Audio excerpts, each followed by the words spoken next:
우리 쬐끔만 과학해봐요. 오늘은 어디까지? 속력, 속도까지. 네, 이번 시간에는 속력과 속도에 대해서 말씀을 드리려고 합니다. 이 두 가지 단어는 비슷하면서도 약간의 차이점을 가지고 있습니다. 실생활에서는 이 두 가지 단어를 그냥 섞어서 사용하지만 과학에서는 확실하게 구분을 해서 사용하기 때문에 이번 시간을 통해서 조금 이해하는 시간을 가졌으면 좋겠습니다. 우선은 속력과 속도에 대해서 쉬운 뜻을 찾아보면 바로 빠른 정도를 나타내는 게 속력과 속도입니다. 좀 더 쉽게 말씀을 드리면 물체의 빠르기를 계산하는 게 바로 속력과 속도죠. 이렇게 속력과 속도를 계산할 때 우선은 측정해야 할 요소가 두 가지가 있습니다. 먼저 시간을 측정해야겠죠. 여러분들이 달리기를 할 때 빠른 정도를 측정하기 위해서는 여러분들이 얼마 동안의 시간 동안 달렸는지를 측정을 해야 되고요. 그 다음에 여러분들이 달리기 할 때 이동한 거리를 측정을 해야 속력과 속도를 계산할 수 있습니다. 그런데 시간을 측정하는 거는 쉬운데 이동한 거리를 측정하는 것은 속력과 속도가 살짝 다릅니다. 그거에 대해서 말씀을 드리려고 합니다. 우선은 물체가 움직이는 방향이 일정할 때입니다. 한 명의 사람이 있습니다. 이 사람이 일정한 방향으로 쭉 이동을 했을 때 이때 이동한 거리를 측정하는 것은 누구나 할 수 있습니다. 그럼 이 거리를 측정해서 속력과 속도를 계산할 때 사용하면 됩니다. 하지만 방향이 일정하지 않을 때는 어떡할까요? 한번 똑같은 상황을 만들어 보죠. 똑같은 사람이 있는데 말이죠. 이 사람이 쭉 가다가 갑자기 방향을 틀어서 마지막 이 위치로 움직였다. 그렇다면 우리는 이 사람이 이동한 거리를 측정할 때 과연 앞으로 갔다가 밑으로 내려온 이 파란색 거리를 측정해야 될까요? 아니면 처음 시작해서 마지막 끝난 요 위치 사이의 거리를 측정해야 될까요? 이게 좀 난감하죠. 그렇기 때문에 속력과 속도라는 개념이 나타나게 된 것입니다. 우선은 이 처음 위치에서 진짜 이동한 총 거리, 이 파란색, 하늘색 화살표의 거리를 다 합친 걸 총 이동거리라고 하면 되겠죠? 이 이동거리를 사용하는 게 바로 속력이고요. 그리고 처음 위치에서 나중 위치 사이의 거리, 정확하게 말씀드리면 나중 위치에서 처음 위치 사이의 직선거리, 이 직선거리를 계산해서 사용하는 게 바로 속도라는 개념입니다. 살짝 다르죠? 그래서 속력, 속도를 계산할 때 측정해야 할 요소를 다시 한번 정리해드리면 아까도 말씀드렸지만 걸린 시간이 분명히 필요하고요. 둘 다 말이죠. 속력, 속도를 계산할 때. 하지만 거리를 계산할 때 차이가 있습니다. 이동거리, 총 이동거리를 측정해서 계산하면 속력이고요. 아까처럼 위치의 변화, 처음과 나중 위치의 직선거리를 계산하는 게 바로 속도입니다.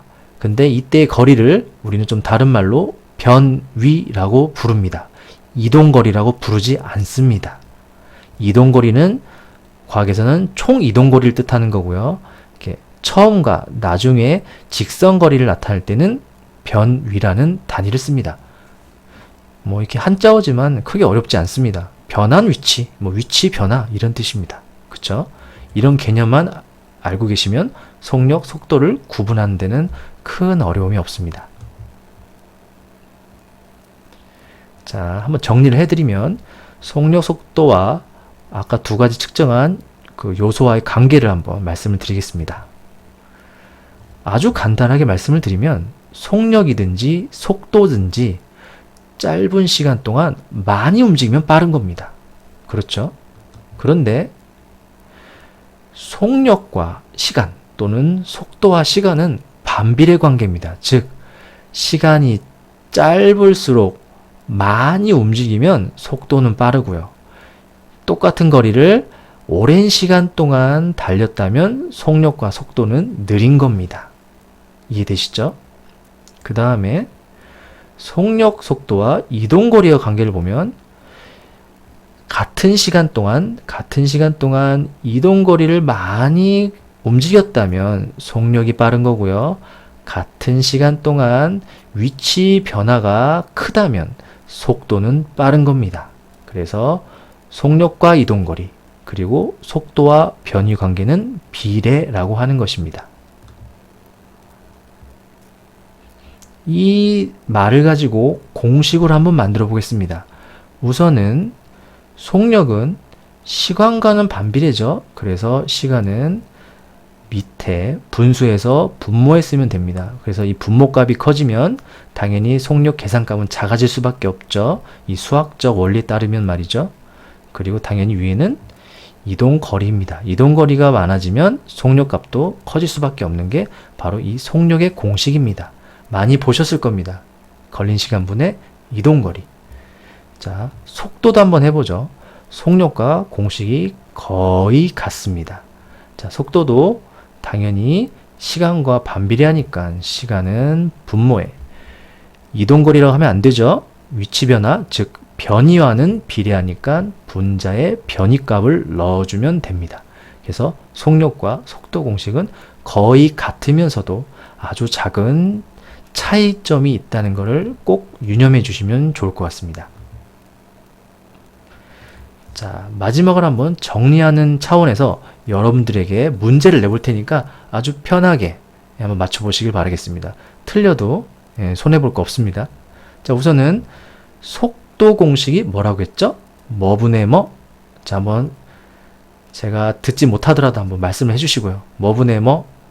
그렇죠. 분명히 틀릴 수도 있습니다. 왜냐하면 시간분의 변인데 제가 일부러 속력을 먼저 묻지 않고요. 속도를 먼저 물었습니다. 일부러 조금 생각을 좀 하라는 의미죠. 당연하겠다고 여기지 마시고 그래야지 문제의 어떤 핵심이나 오류를 찾아내는데 조금 도움이 될 겁니다. 그래서 제가 일부러 좀 섞어서 문제를 문제를 만들어 보여드린 겁니다. 그렇다면 속력은 뭐죠? 자, 말씀해 보세요. 그렇죠. 잘 들었습니다. 자, 시간분의 이동거리입니다. 그렇죠. 변이, 이동거리 이 차이점 꼭 주의해 주시고요. 자, 그렇다면 두 번째, 속력과 속도의 단위는 무엇일까요? 똑같습니다. 왜냐하면 시간의 단위는 뭐죠? 시간, 분 이게 됐고요. 변이, 이동거리, 즉 이동거리의 단위는 미터, 킬로미터를 쓰죠. 그래서 이 두 개를 합치면 미터 퍼 세컨드 또는 킬로미터 퍼 아워 여러 가지 속력, 속도의 단위가 나올 수 있지만 중요한 거는 속력, 속도의 단위는 똑같습니다. 그래서 이 단위만 보고 속력이다, 속도다 구분할 수 없습니다. 이해되시죠? 그 다음, 자, 속력은 둘 중에 무엇을 나타내는 말일까요? 그렇죠. 속력은 당연히 빠르기를 나타내는 말이 속력입니다. 빠르기를 어려운 말로 속력이라고 하죠. 그렇다면 속도는 어떤 뜻을 나타내고 있을까요? 네, 속도는 당연한 게 아닙니다. 바로 빠르기와 운동 방향까지 나타내는 의미를 가지고 있습니다. 그래서 아까 사람이 마우스 포인트 보이시면 사람이 앞으로 갔다가 방향을 틀었죠. 그래서 속도를 말할 때는 이 사람이 직선거리를 얘기하면 됩니다. 직선거리 몇 미터를 이동했지만 어느 방향으로 동남쪽으로 아니면 오른쪽 아래로 몇 미터 이동했다. 이렇게 운동 방향까지 나타내 주어야 속도를 제대로 설명할 수 있는 게 됩니다. 그래서 속도란 개념은 중학교보다는 고등학생이 되었을 때 배우는 개념이지만 그렇게 어렵지는 않습니다. 마지막입니다. 방향이 일정하다. 물체가 움직이는 방향이 변하지 않고 쭉 이동할 때 속력과 속도를 계산하면 그 값이 어떻다? 그렇죠. 같습니다. 방향이 일정했으니까 이동한 거리나 변이나 측정값이 똑같기 때문에 숫자가 똑같이 나오겠죠. 그래서 우리가 평상시에 사람들이 단어를 쓸 때 속도란 개념도 쓰고요. 속력이란 말도 씁니다. 두 단어를 섞어 쓰는데 방향이 일정할 때는 속력과 속도값이 같기 때문에 섞어서 사용해도 아무런 지장이 없기 때문에 우리는 평상시에 편하게 이렇게 섞어서 사용하고 있다는 점. 섞어서 사용한다고 해서 전혀 틀린 거 아닙니다. 그쵸? 방향이 좀 변한다면 속력이란 뜻보다는 속도란 단어를 써주는 게 좋겠죠. 하지만 크게 뭐 이해하는데 지장은 없으니까 뭐 속력이란 말을 써도 됩니다. 하지만 문제를 풀 때는 정확히 구분하셔야 된다는 점 꼭 유념해 주셨으면 좋겠습니다.